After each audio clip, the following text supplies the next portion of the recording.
In a seaside town in Scotland, a doorbell rings. A man asks to see Alistair, the 30-year-old dad who's upstairs getting his young boys down for the night. He comes down, takes an envelope from the man, and closes the door. He's confused. He goes back and opens the door. 3 shots ring out. Alistair is killed, gangland style, with no clear motive, no known suspect, in a case that has perplexed Scotland police for over a decade. We're previewing the Doorstep murder from BBC. That's on this episode of So Much Crime, So Little Time. Before we jump into today's episode, we want to thank everyone for listening and supporting the show. We really appreciate it. The best way for a show like ours to get out there and to be found is really through your support. Another way that you can help is to log on to patreon.com/so much crime, so little time. There you'll get early release episodes, bonus content, outtakes, which to be fair are the best part, and you can also support our show. We really appreciate it. Thank you. Welcome to So Much Crime, So Little Time. I'm Jeff. And I'm Dee. And in this episode, we'll introduce you to the Doorstep Murder, a podcast from BBC Sounds. If you haven't listened to the Doorstep Murder yet, that is great. This is one of our preview episodes. We're only going to introduce you to the podcast and cover parts of the very first episode. There'll be no spoilers for what's to come. And we'll put a link to the Doorstep Murder in our show notes. In our next episode, we'll discuss the whole series. But right now, we just want to decide if this is a crime that's worth your time. Okay, Dee, before we get to this crime, I think we should do something a little lighter and hop in the time machine. So this crime happened on November 28th, 2004. I'm going to guess in 2004, you were in Dublin? Yes. What's the year here in high school where it's not their final year, it's the one before it? Junior. That was me. I was in junior year, the equivalent of junior year in high school. All right. I'm trying to remember where I was. I think I was in Massachusetts in 2004. Oh, yeah. The Red Sox had just won the first World Series and broke the 86-year drought. That was in November of 2004. Interesting. I was probably watching the X Factor final. Okay. Do you want me to go first or you want to go first? I can go first. I have, I know you love a movie.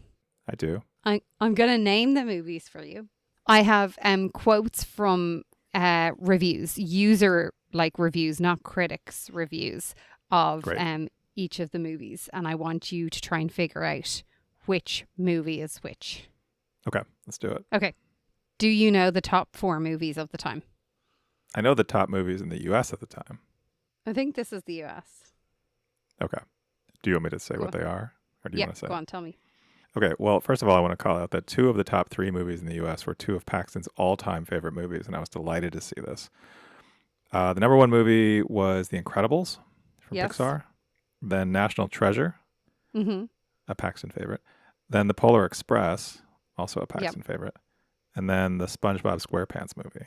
Okay, excellent. I love that you know these movies inside out. And I've seen 3 of these movies. I don't think I saw the SpongeBob movie. I might have. I've never seen National Treasure. I'm aware. Really? Is it good? No, it's dumb, but it's fun. Oh, it's a fun, dumb movie. Like fun, dumb movie in terms of like what's your comparison here that I might have seen? It's sort of like if Raiders of the Lost Ark was ridiculous. Okay. But instead of it, a Harrison Ford, it's Nicolas Cage. I know. This is the thing that put me off him. I used to love Nicolas Cage. I saw him in City of Angels and was like, that is such a romantic movie. I mean, it's just a weird movie, but I never saw it. No, it's very weird. But anyway. He's fun in this movie. All right. Okay. Are you ready now? Let's do it. You're doing that thing where you're trying to take over my segment. But anyway. Okay. The plot is boring. The dialogue is cringeworthy. There are way too many unnecessary cameos. That's our first review. Hold on a second. Okay. Oh, I'm going to give you all 4. Okay. Hmm. I am perhaps unusual in that I scrutinize every movie, TV show, news story and advertisements for its deeper message, but I think that practice is a lot more common when we consider media aimed at children. Blah, blah, blah, blah, blah, blah, blah, blah, blah, blah, blah, blah, blah. Imagine my shock and dismay to find that underneath the comic book overtones, this is not a movie for kids at all. Not only is the violence fast, furious, and rampant, it's deadly. So dramatic. Okay. All right. So that I actually went on to the next one. It's 3 screenshots long, that review. That was the snippet I gave you. Okay. You ready for the next one? Ready. This is a cliche-driven standard action affair. It has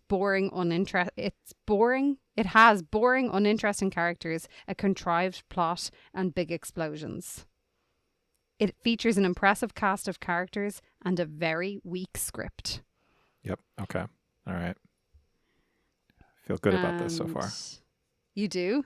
Okay. Sort of. I could be way off, but let's see this fourth one. This review, more or less, I'm going to sum up what the other parts say is like, this movie is terrible, is basically what this review says. But one section it says, if you can find yourself immersed in the backgrounds while completely ignoring the flat characters and blatant disregard of story continuity, then you might think your money wasn't completely wasted. Oh, okay. That could be a couple of them. Okay. Is it time for me to guess? It is now time for you to guess. Okay. The cameo one? The first one. The plot is boring. The dialogue is cringeworthy. There are way too many unnecessary cameos. Is that SpongeBob? Yeah. Ooh, okay. Now I feel good. All right. And then the second one was, which one? Is that the violence one? The second one was the violence one. It's, what does it say? Not only is the violence fast, furious, and rampant, it's deadly. Is that The Incredibles? Yeah. You're doing a great job. And then the next one's National Treasure. Yeah. Was it the cliche-driven standard action fair that gave that away? Yeah, it was. I felt like as soon as I said that, I was like, I shouldn't have read that line. Okay. And then Polar Express is the last one. Polar Express. Yeah. Okay. You've seen that movie? You did too well with that. I thought they were hard. There was a lot of like similarities with characters and like cameos and casts. It was hard, but I've been forced to watch the Polar Express more times than I'd like, which is 0. National Treasure I've seen many, many times. The Incredibles I've seen many, many times. And the SpongeBob movie, actually, I distinctly remember the trailer having cameos in it. So that was a good clue. It would be more fun if you didn't get them all right, but whatever. We're playing to our strengths. You're going to get the song. I don't know. Let's see. You want to see? All right. Yeah. All right. Before I get to that, I have a quick trivia question. Go for it. So this crime happened on November 28th, 2004. On November 29th, 2004 was the very last time that Ken Jennings won in his 74-win record-setting streak on Jeopardy! He won $2.5 million on that streak. But the next day, November 30th, he lost. I'm going to give you the clue that he lost on from Final Jeopardy. Oh, yeah, because if Ken Jennings can't get it, Dee definitely can. You ready? Go on. I don't know the category, but the clue is, most of this firm's 70,000 seasonal white-collar employees work only 4 months a year. Disneyland. You think Disneyland employees only work 4 months a year? I don't know.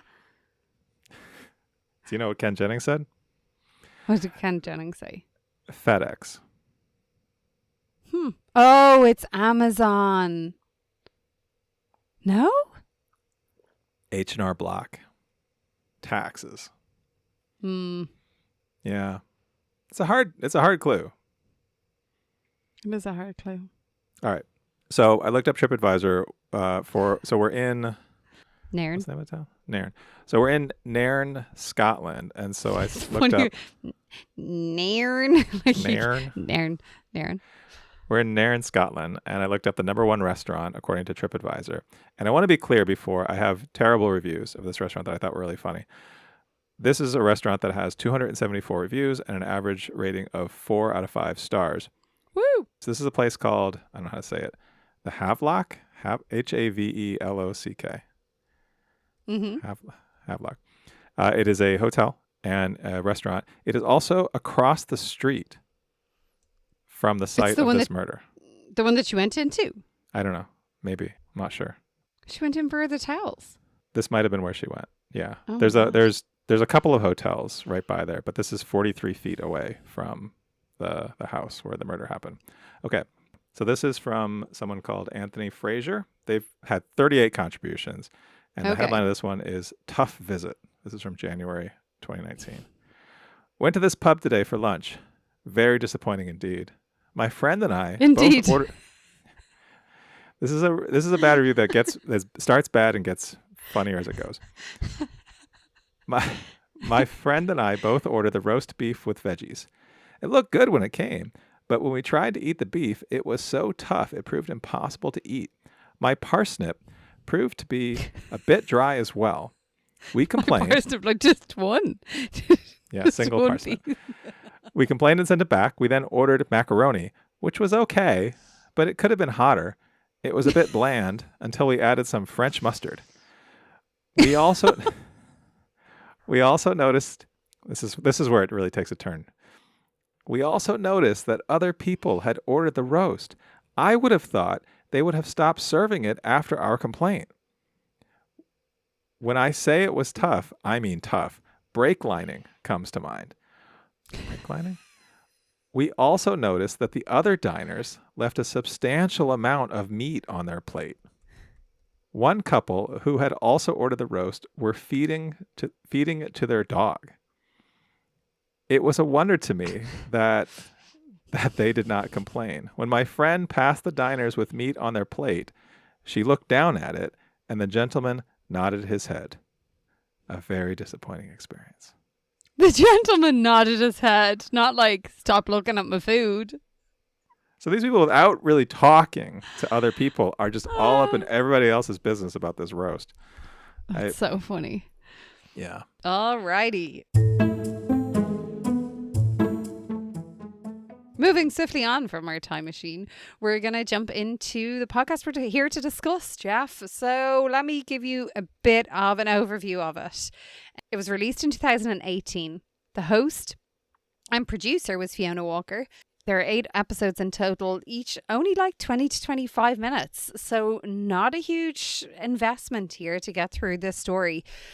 Jeff, before we start going in about how we felt about the podcast in general, do you want to give us like an overview of what we hear, what the story is, and what we hear in episode 1?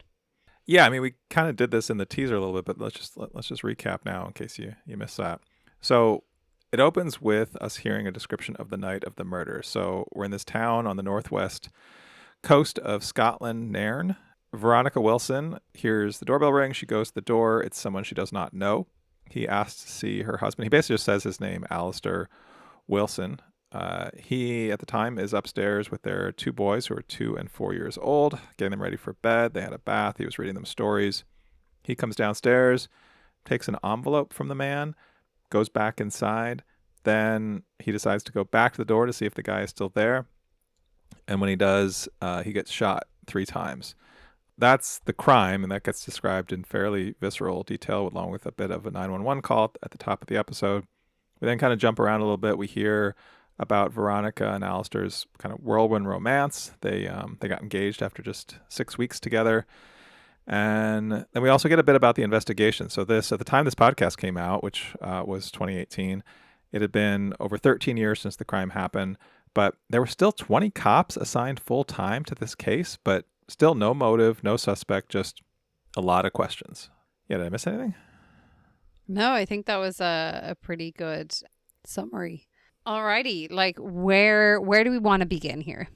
This is one of those stories that I feel like, I mean, for me, speaking for me, this is a young family, seemingly innocent, at least as far as we know in this first episode, of any wrongdoing. And this young dad of these young children getting sort of senselessly murdered. Yeah, I mean, this is definitely strong on the mystery and the tugging at the heartstrings right from the jump. What did you think?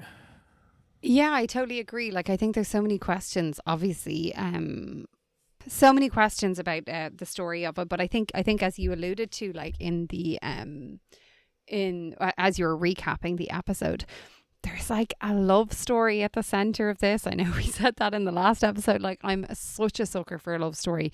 And there's this beautiful like romance, this beautiful love story that we are kind of brought in to understand, which I really like. I feel like sometimes we skip over the like, then they got married and then they whatever, and then this thing happened and let's focus on this thing. But I feel like we really got a sense for their love story, even though this was a short episode. I appreciate that Fiona Walker, the host, like really allowed us that. Like, that was the first question as she is trying to get to know Veronica and get everyone comfortable in that interview. Yeah. How'd you feel about Fiona's style overall? I feel like she had kind of a distinct style. Yeah. So, okay. Sometimes I'm just listening to these things and the thing, like, a connection came to mind and I was like, this is a weird connection to make between this episode and this style and what I'm going to connect it to. Okay. But I recently watched the very first Sex and the City episode. Do you remember that episode? I have never seen it. Okay, so it's like going along like it's a whole thing. But then Carrie will like turn to the camera and she'll break, what is it called? Break in the fourth wall or whatever. The fourth and wall. Like, this is Sarah Jessica Parker? Yeah. And she'll like speak to the audience directly. And that's what came to mind. It is the bias of the recency bias. Like, I literally just saw it. I think that's the correct term to use when you've recently saw something and then you're making a connection. Yeah. You could have given me 1,000 guesses of what was going to come out of your mouth right there, and I wouldn't have gotten Sex and the City first episode. I know. Because you see, it pivots then. Sex and the City stops doing that after episode 1. But in their pilot, that's what they do. And I don't know, it felt... I was a little bit like, oh, she's talking to us. And like, it was a little bit like, okay, I see what's happening here. But I didn't hate it. I don't know how I'll feel about it after 8 episodes. Will I kind of be like, stop talking to me? I don't know.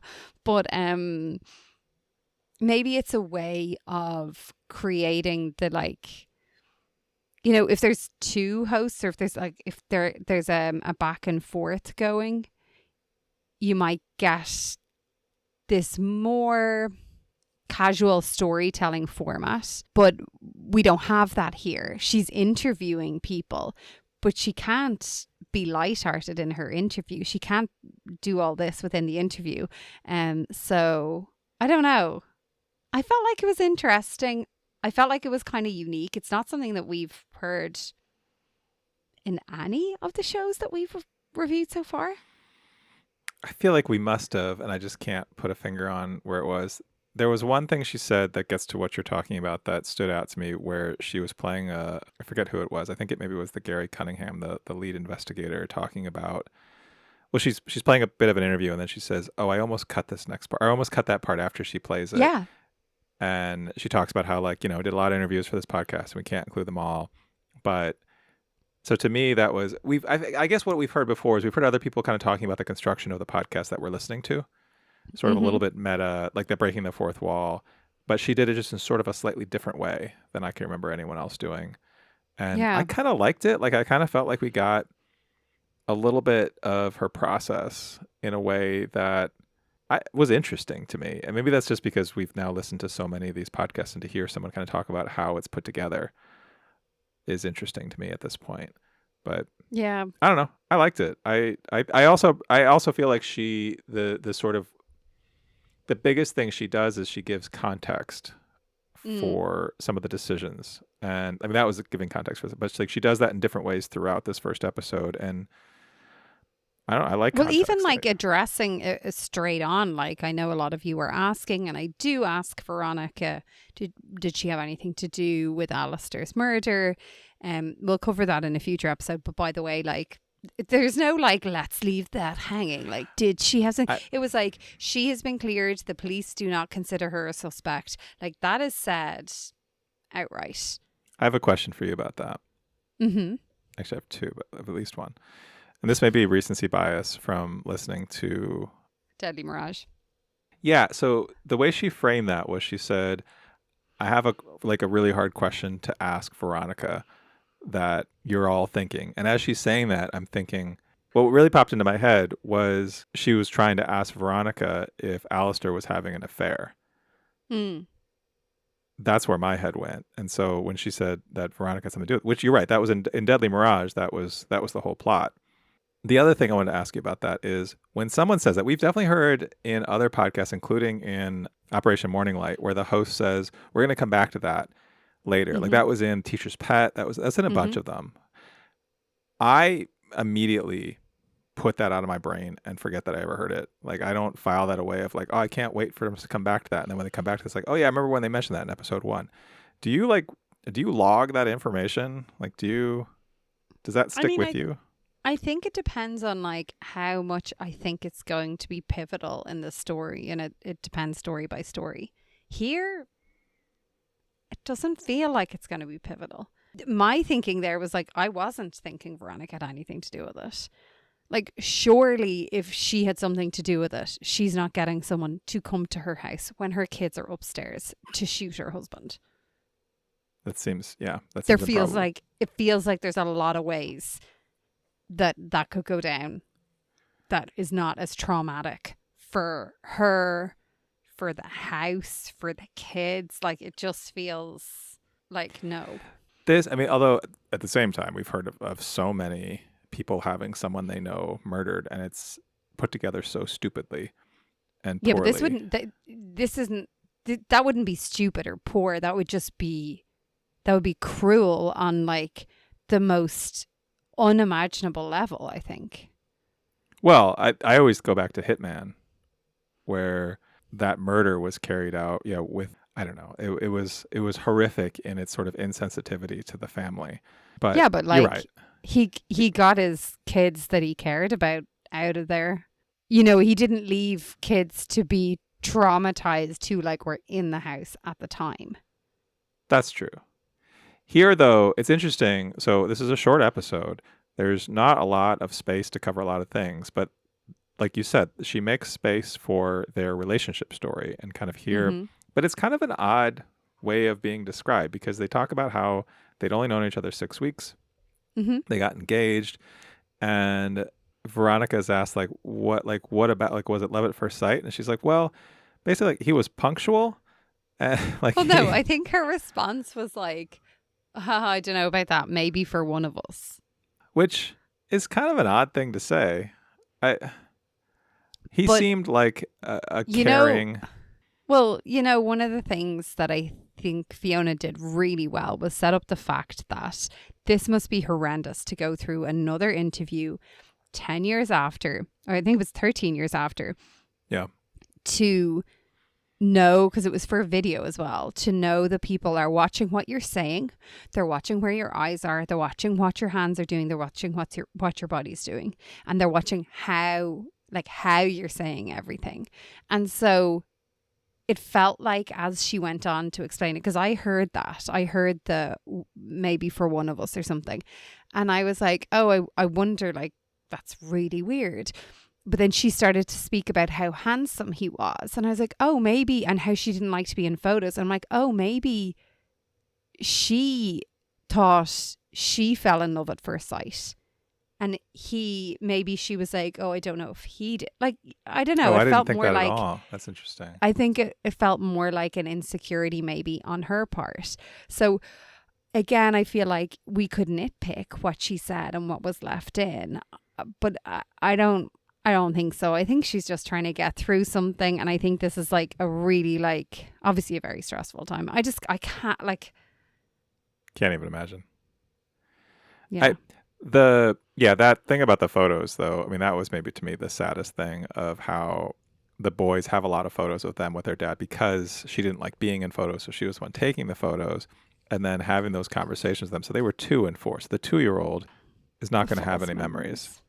And talking about the false memories of their dad, and he sounds like he was such a caring and loving dad. And he was the one who would give them the baths. He was the one who would read them the bedtime stories, get them down to bed every night. Yeah. And they were so young. He was 30? I think he was 30 years old. 30. Do you know what was interesting, I will say, is when she started her Fiona's interview with Gary Cunningham, she said to him, like, basically, when you met him, did you think he was squeaky clean? Because this was the whole thing. Apparently he was squeaky clean. He was a family man. Everyone loved him. Like, nobody could understand what's happening. And he kind of laughed and said, I don't know if I'd say that. And I was like, again, I don't know whether this is just because he's like, sure, like nobody's squeaky clean. Everyone has their quirks and whatever. But like, you know, he was a great man. I would love to go for a pint with him. Like this kind of thing. Yeah. But what I'm interested to see is how the story plays out, because why were those parts left in? Like she specifically said she took different parts out because she's making short episodes. So why are like those little comments left in? Is it to plant the seed that there is something here that we're not seeing? I mean, what do we know? Like the facts of the case. A man comes to this door, a stranger, at 7:00 on this night in November. Veronica answers the door. All he says is Alistair Wilson. She goes and gets him. He goes down to the door. He gets handed an envelope.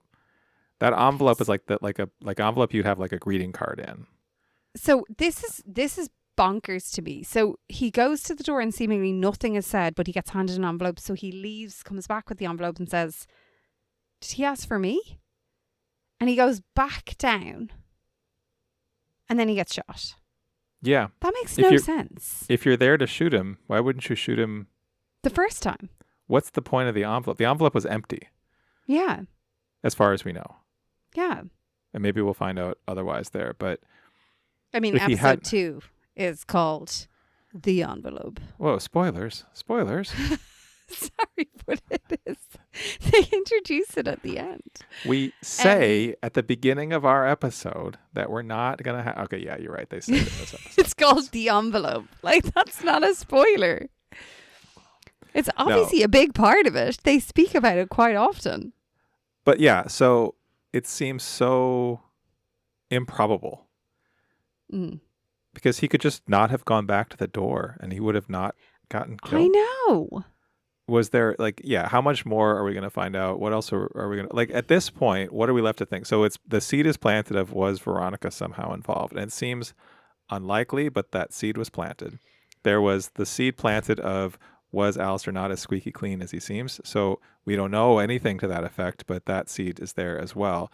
And then we hear a couple times mention that this was like a gangland style murder, where it's like the 2 shots to the head, 1 shot to the body, which is a very specific way to murder someone. It doesn't seem like sort of like a crime of passion. It seems like something very thought out. But the other details don't really support a thought out murder. I know. It's really weird. The other thing that I'm going to say, which I have no like presumption of anything here other than it was put there, but there was no explanation for it, was her dad was there. And I was like, okay, there's no mention of like why her dad was there. Did he live with them? Potentially. Was he visiting? Like, why was he there? Could he have been involved? Like, could it have been, I don't know. The only other thing that isn't really discussed here, but was mentioned, I think, very briefly, is what his job was. Yeah, like an investor type sort for Bank of Scotland. Yeah, which made me wonder if, and maybe this is just the bias of the Luigi Mangione case of was this related to the bank or the whatever? Was he just a representative of? It could have been both. Like, I mean, it could have been some gangland guy trying to get his money sorted in the bank so that he can go straight, and his money doesn't go well because, you know, these things don't always. Is it weird that there are 20 cops still working on this full time 13 years later? It was an active case, then it went cold, then it was a cold case, and then it started up again, I think, around the time of this podcast. Or maybe just... Is that a lot of cops, though? It seems like a lot of cops. Yeah, I don't know what the police budget is in this seaside town in Scotland. I imagine, like in most places, if there's gangland-related murders that are happening, like where civilians are the victims, I feel like budget is often thrown that way to catch people. Like if 20 people were on it, maybe it's because they were like, we think we're going to get one of the head guys or something. I don't know. And maybe I say this is my experience working with teams. How do 20 people work effectively as a group and stay organized? I feel like you're better off with a smaller, leaner team of kind of a closer knit team of people sharing ideas and working this case. Like I feel like 20 people, you've got some bloat there to your investigative team. I don't know. I've never been a cop. See, what you're saying is you want the Scottish police force to work more efficiently, a more agile manner to... Two pizza rule. The two pizza rule. Which is a team shouldn't be larger than you can feed with two pizzas. You can't feed 20 cops with two pizzas. No. One other question for you that I had. Did you notice, do you know where this town is in relation to another story we covered? Oh, go on. Inverness, which it's brought really up close? here. Inverness is just down the road. It's, I think, where Veronica worked. I think there's a quick allusion to that. Yeah. There is, yeah. She was still Do you working remember? in Inverness and he went away, yeah. Who was there? Was that Dead Man Running? Yeah. So that crime happened a lot later than this one. It was February 2019 is when the crime happened. That's when he went missing on the beach in California. Interesting. How eager are you to keep listening? I was going to ask you.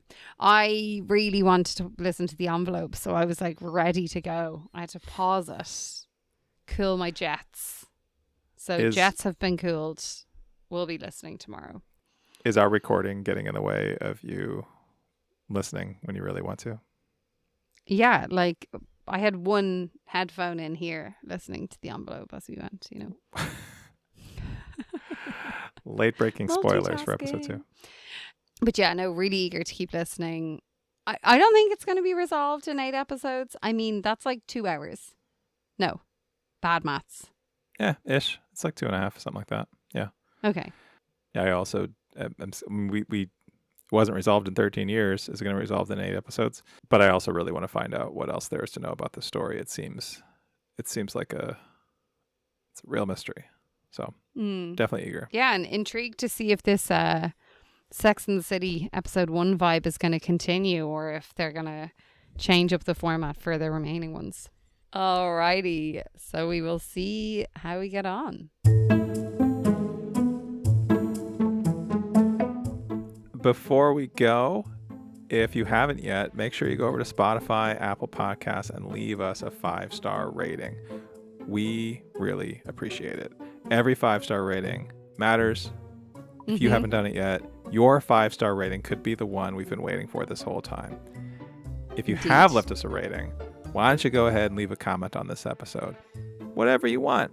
Tell us your thoughts. Tell us how your day is going. Tell us what Did you get my boo? Did you get it before me? Because I did not get it. And also, are you raging at Jeff for not singing, for not doing a flat read of Drop It Like It's Hot?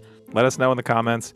And finally, make sure, if you haven't yet, go out, tell all your friends about this podcast. So Much Crime, So Little Time.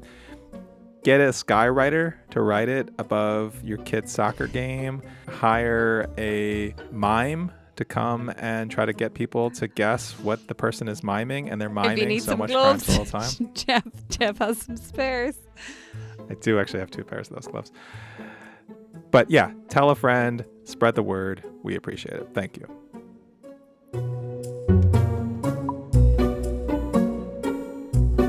Next time, how has this case perplexed the police for so long? Was Alistair hiding a secret? What about his wife, Veronica? We're going to recap all of the Doorstep murder. That's on the next So Much Crime. So Little Time.